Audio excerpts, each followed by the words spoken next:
Batman, but steampunk? There's a butcher in this town preying on poor women, and the Gotham police stand twiddling their thumbs. Your evening attire, sir. That was not the suit. I need Alfred. I mean to rid Gotham of the Ripper. He's a skilled hunter, and he's just getting started. You're studying me. You're a fascinating subject. I'm not just another pretty face.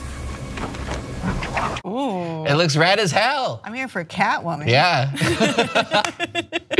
First I was just like, and then Catwoman appeared and I was into it. This is based on the famous graphic novel, which we have here, Batman, Gotham by Gaslight, which is a standalone story because it is basic, that is paper.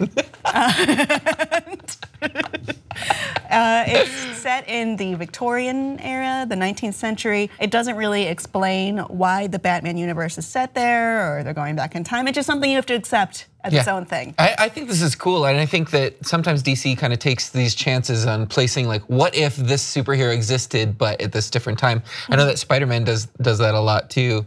But one of the things that I think is really cool about this is that Batman is defined by like his riches and his gadgets. He still has riches. Right, and so going back into the Victorian times, like how does that translate? Like he still has his wealth, but does it translate into more steampunky type gadgets and utility belts and vehicles? Well, he's got something else going for him. He's a detective. Dun dun dun, and that's the core of what Batman is. I wonder though if this was around the era where forensics started being a thing. Forensics may be a little after this, but the like dawn Sherlock of forensics Holmes in the Victorian era London was very fascinating, at least historically. That's something I've been digging into a little bit. But with this, so Bruce Wayne as Batman is trying to track down Jack the Ripper, but everyone thinks Bruce Wayne is Jack the Ripper. And that's why this show is not a podcast. Yeah, I think that DC really does well in the animated universe. Like they kind of mess up the live action stuff. Lately, I wasn't happy with Batman and Harley Quinn or the Killing Joke, but largely they've done a good job. Yeah, the Aquaman movie was great, and like a lot of the Aquaman movie? The Throne of Atlantis. Okay, I haven't seen that one. It was very. I saw my favorite. The alt one where he and Wonder Woman were exes. So Atlanta and the Amazons clashed. Oh, okay. Atlanta and the Amazons. All of them. Atlantis. all of Atlanta. Atlanta, Georgia.